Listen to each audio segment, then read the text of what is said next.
No terveisiä täältä Korson maalaismarkkinoilta tänään sunnuntaina. Täällä on aika hyvä meininki päällä.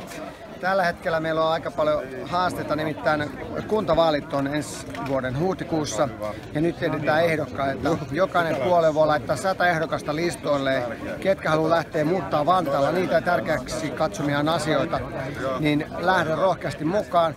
Me ollaan saatu aika useita henkilöitä nyt liittymään jäseneksi. Itse on ainakin kuullut 4 uudesta henkilöstä, jotka on lähtenyt jäseneksi, on tullut ehdokkaitakin vielä ihan tässä 2 päivän aikana. Ja täällä todella me ollaan nimenomaan sitä varten, että voit tulla tänne keskustelemaan ja sanomaan niitä palautteita, mitä pitää tehdä paremmin kuntapolitiikan alueella. Toki sitten valtakunnan politiikassa on ollut aika myrskyinen 1,5 vuotta tällä hetkellä, on menty ylös ja on menty alas, mutta päämäärä on selvä. Perussuomalaiset ei ole tinkinyt tavoitteista. Meillä on edelleen ne samat vaalitavoitteet, mitä oli ennen vaaleja. Ja pala palalta kyllä ollaan saatu takaisin sitä maata, mikä meiltä on viety.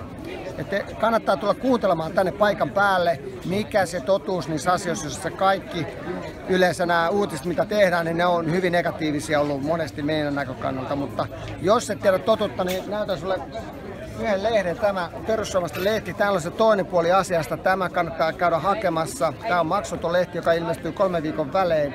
Ja tätä saa lukemalla selville niitä asioita, mitkä todellisuus on esimerkiksi työttömien, eläkeläisten ja muiden asioiden leikkausasioissa. Nämä eivät kaikki ole niin mustavalkoisia, kuten on sinulla annettu ymmärtää, joten haastaa sinua tulla tänne toreille. Näitä pidetään joka viikko eri puolilla Vantaata ja Uuttamaata.